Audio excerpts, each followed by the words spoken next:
Bonjour à toutes et à tous. Donc, je suis Daniel Grabli, je suis docteur en toxicologie avec Éric Basselier, qui est ingénieur et spécialisé en informatique. On a cofondé la société Naorinov qui va s'intéresser à de la médecine prédictive. On va essayer de prédire la survenue de certaines pathologies. Et dans le cadre en fait de cette présentation de ce webinaire, on va essentiellement parler des approches multi-cloud et des contraintes sécuritaires et réglementaires qui vont être associées au domaine de la santé. Alors avant ça, je vais commencer par présenter un petit peu Naorinov. Naorinov, en fait, c'est une société qui s'intéresse aux maladies métaboliques. C'est notamment le diabète, le cancer, les maladies du système digestif ou encore les maladies cardiovasculaires. Il faut savoir qu'en France, en 2025, mais c'est également vrai dans le monde, il y aura une personne sur 5 qui va être obèse. L'obésité est souvent un facteur assez reconnu comme source de ces maladies métaboliques. C'est pourquoi, en fait, chez Naorinov, nous avons développé une plateforme qui est constituée d'un objet connecté et d'une application mobile. L'application mobile va avoir plusieurs fonctions. Elle va permettre aux utilisateurs de rentrer leurs contraintes alimentaires et de pouvoir vérifier si un produit est conforme ou pas à leurs contraintes, de trouver des produits alternatifs. Elle permet également à tout utilisateur de pouvoir analyser à partir d'intelligence artificielle et de simples photos les plats qu'ils consomment pour connaître la quantité de sucre, de graisse, de protéines contenues dans leur alimentation et de mieux adapter leur alimentation et d'avoir des rendez-vous avec une diététicienne nutritionniste diplômée.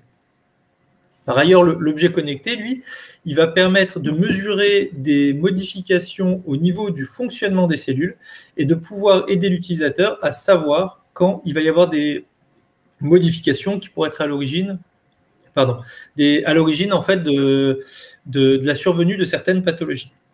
Alors, pour tout ça, en fait, on a de fortes contraintes réglementaires et des besoins, et je vais laisser Eric présenter cette partie. Merci Dan.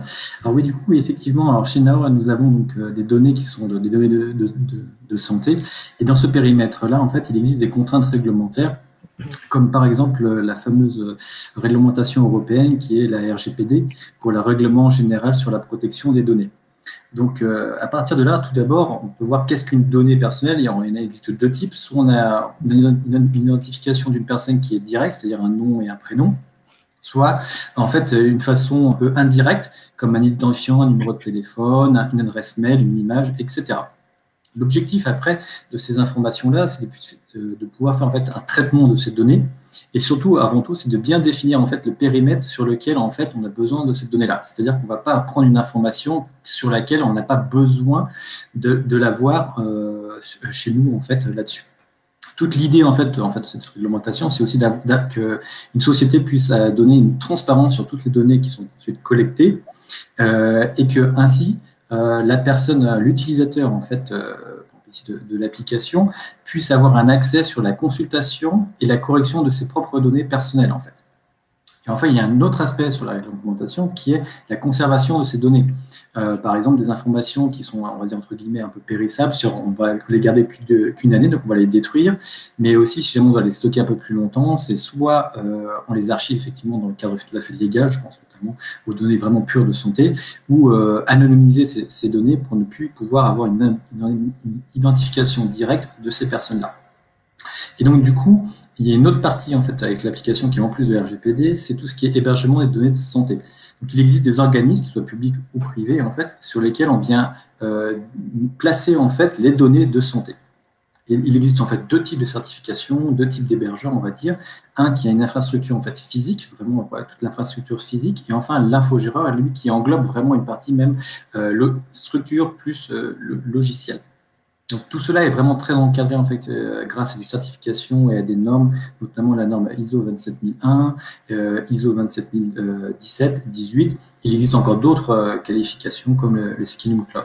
Et pour toutes ces raisons, un peu genre RGPD et HDS, effectivement, nous sommes tournés en fait vers Outscale pour plusieurs points, notamment déjà il est souverain, c'est-à-dire que les données sont hébergées physiquement en France. Donc déjà, c'est déjà quelque chose pour pouvoir rassurer en fait les personnes qui utilisent l'application. Ensuite, il y a une deuxième partie, c'est vraiment la sécurité. Donc, comme j'ai dit juste avant précédemment, ils ont toutes les normes en fait qui soient ISO 27000, 27017, 18. Ils sont certifiés évidemment HDS, conformes au RGPD et Sekinum ainsi par l'ANSSI. Voilà un peu pourquoi Outscale, mais il y a une autre raison sur laquelle c'est intéressant, c'est-à-dire que au-delà de l'aspect France, si on veut s'étendre en fait à l'international, c'est un peu notre objectif. Effectivement, il existe différents data centers qui sont répartis un peu partout dans le monde et avec des branches physiques en fait qui sont vraiment différentes, notamment entre autres pour l'Asie ou la partie, on va dire, américaine par exemple. Ça, voilà un peu pour la partie Outscale. Maintenant, on va rentrer un peu plus dans le vif du sujet, à savoir l'infrastructure chez nous, comment elle se compose.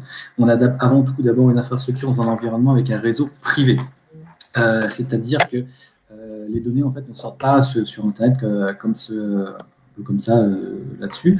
L'idée, c'est vraiment de cloisonner en fait cet environnement. Donc, nous avons deux environnements, ce qu'on va appeler en fait un environnement de production. C'est là où vraiment les utilisateurs en fait et les professionnels de santé viennent se connecter sur la plateforme ou l'application mobile. Et les données en fait sont sécurisées en fait dans cet environnement de production et restent dedans. On a ensuite un environnement qui est un peu l'effet miroir, mais qui est pour la partie développement, qui est réservé essentiellement à l'équipe interne pour pouvoir développer en fait toutes nos futures fonctionnalités dans l'application. Et enfin, nous avons à côté de cela d'autres machines en fait qui font moins partie du système du point de vue sécurisé en fait, où nous avons le serveur de visioconférence et un serveur en fait de reconnaissance d'images qui nous servent notamment pour les plats. L'idée ici effectivement, c'est que tous ces deux serveurs en fait ce sont des systèmes complètement anonymisés, donc il n'y a pas de données en fait qui fait une identification pure de l'utilisateur. Voilà, pour pouvoir anonymiser le plus possible. Donc l'idée vraiment, c'est l'environnement qui sert HDS, qui sert vraiment à sécuriser de bout en bout en fait les données, et les données de la base de données sont évidemment cryptées là-dessus. Voilà un peu pour la partie, on va dire, infrastructure chez Naor, comment se passe notre sécurisation des données. Je redonne la main à Dan pour la suite de la présentation. Alors aujourd'hui, à qui est destiné Naor? On peut l'imaginer assez facilement. Ça peut être à des patients qui vont être atteints de ces pathologies métaboliques, de pathologies digestives. On a cité le diabète, l'obésité, notamment des allergies, des maladies digestives. Voilà, tout un tas de pathologies qui peuvent aller jusqu'au cancer. Mais on a aussi toutes les personnes qui souhaitent faire attention à leur santé, à leur ligne ou à leur alimentation, ou les sportifs qui ont des régimes qui sont plutôt adaptés et pour lesquels un suivi précis, non seulement des prises alimentaires, mais également de l'impact de ces prises alimentaires sur leur organisme peut être assez intéressant. Naor est également utilisé dans les EHPAD. Il faut savoir que dans ces organismes, on a à peu près 30% des seniors, malheureusement, qui sont dénutris. C'est un taux assez élevé. Et aujourd'hui, on travaille à une solution qui va être adaptée à réduire cette dénutrition. Dans les établissements scolaires également, 10% des enfants et des adolescents sont en surpoids. Donc, on sait aussi qu'une grande partie de l'alimentation de la restauration scolaire finit à la poubelle. Donc, là aussi, nous travaillons à des solutions assez concrètes pour aider à une meilleure prise alimentaire.